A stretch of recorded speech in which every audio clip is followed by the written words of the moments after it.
সুপ্রিয় দর্শক, আসসালামু আলাইকুম। সুলতানাস কিচেনে সবাইকে আরও একবার স্বাগতম।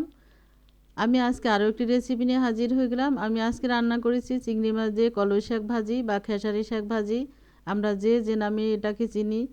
এই শাকটা শুধু শীতের সময় পাওয়া যায়, বাজারে প্রচুর পরিমাণে পাওয়া যায়, আর গ্রাম অঞ্চলে তো অনেক বেশি পাওয়া যায়।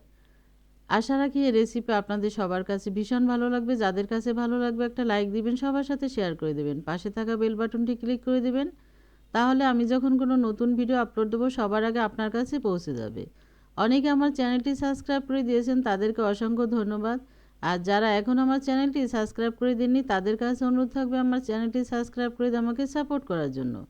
এই যে এইগুলোকে বলা হয় কলই শাক বা খেসারি শাক, এটা বাজার থেকে আনা হয়েছে। এরপর আমি ছোট ছোট যে নরম অংশ সেটা কেটে নিয়েছি, তারপরে ভালোভাবে পানি দিয়ে ধুয়ে পানিটা ঝরিয়ে নিয়েছি। এবার এটাকে কুচি কুচি করে কেটে নিতে হবে। প্রথমে আমি দেখাচ্ছি একটা ছুরি দিয়ে কীভাবে কেটে নিতে হবে। অল্প একটু শাক মুঠোর ভিতর নিয়ে দুই ভাগ করে নিয়েছি প্রথমে, তারপরে দুই ভাগ একসাথে করে ছুরি দিয়ে কুচি কুচি করে কেটে নিতে হবে। তবে এটা বটি দিয়ে কাটলেই সবচেয়ে সহজ এবং ভালো হয়, কাটাও হয় তাড়াতাড়ি।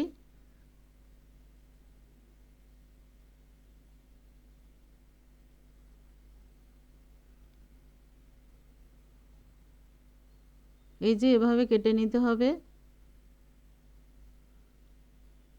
এরপর আমি এটা বটি দিয়ে কীভাবে কাটতে হয় সেটা দেখাচ্ছি।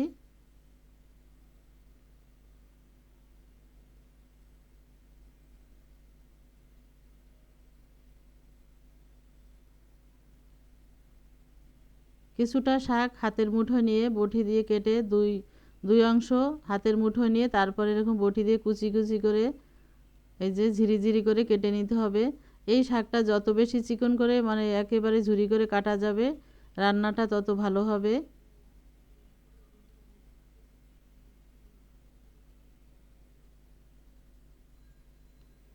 এই শাক কাটতে একটু বটিটা যদি ধারালো হয় তাহলে ভালো হবে।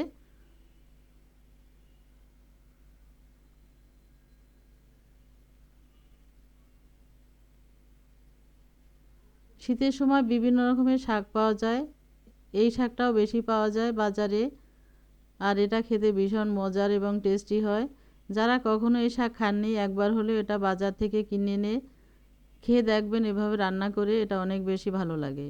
সবগুলো কুচি করে নেওয়া হয়ে গেছে। এই যে আমি একটা কড়াইতে উঠিয়ে নিলাম, এবার রান্না করব। এখন দিয়ে দিচ্ছি এখানে অনেকগুলো কাঁচামরিচ ফালি করে নেওয়া, সেগুলো দিয়ে দিচ্ছি কিছুটা পেঁয়াজ কুচি আর রসুন কুচি। এবার দেব লবণ, এরপর ঢেকে দিয়ে চুলাটা অন করে দেব।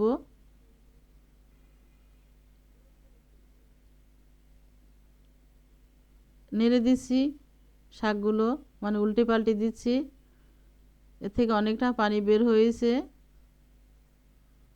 এই পানিটা শুকিয়ে নিতে হবে প্রথমেই। আবার ঢেকে দিচ্ছি।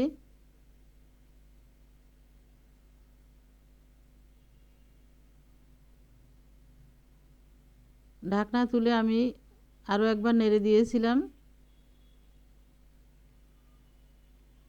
এই যে পানিটা শুকিয়ে গিয়েছে, আর পানি নেই। আমি এখন এই শাকটা এই কড়াই থেকে অন্য একটা পাত্রে তুলে নেব। এটা ভাপ দেওয়া হয়ে গিয়েছে, অন্য একটা পাত্রে তুলে নিয়েছি। শাকগুলো কড়াইটা ভালোভাবে পরিষ্কার করে নিয়েছি। এখন দিয়ে দিচ্ছি এই কড়াইতে রসুন কুচি দিয়েছি, একটা বড় রসুনের অর্ধেকটা দিয়েছি এখানে, আর হাফ কাপ কুচানো পেঁয়াজ ভালোভাবে নেড়েচেড়ে নিচ্ছি। দিয়ে দেবো এখানে আমি সরিষার তেল। আমি আজকে এটা সরিষার তেল দিয়ে ভাজি করব, আপনারা অন্য তেলও দিতে পারেন।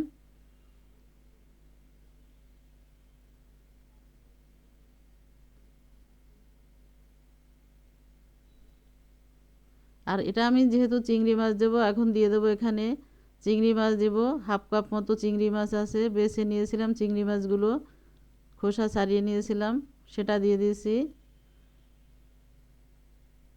আর সামান্য লবণ দিয়ে দিয়েছি এখানে যেহেতু চিংড়ি মাছ দিয়েছি। আর দেবো সামান্য এক চিমটি হলুদের গুঁড়া।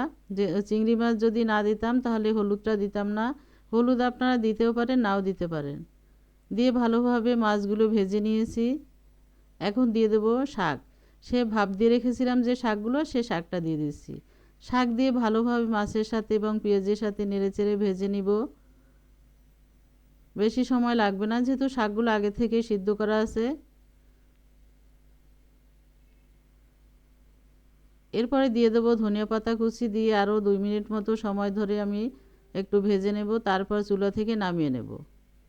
এই যে ধনিয়া পাতা কুচি দিয়ে দিছি, দিয়ে আরও 1 থেকে 2 মিনিট সময় ধরে একটু নেড়ে চেড়ে নেব চুলার পরে রেখে। তারপর চুলাটা বন্ধ করে একটা সার্ভিং ডিশে নামিয়ে নেব। হয়ে গেছে ভেজে নেওয়া, চুলাটা বন্ধ করে দিব। এখন চুলাটা বন্ধ করে দিয়েছি, একটা সার্ভিং ডিশে এই যে নামিয়ে নিলাম। আর এরই সাথে রান্না করা হয়ে গেল আমার চিংড়ি মাছ দিয়ে কলই শাক ভাজি। এটা অনেক বেশি মজার ও সুস্বাদু। আশা রাখি আপনাদের কাছেও ভালো লেগেছে। ভালো থাকবেন, সুস্থ থাকবেন, এভাবে একবার রান্না করে খেয়ে দেখবেন। আজ তাহলে এ পর্যন্তই। আল্লাহ হাফেজ।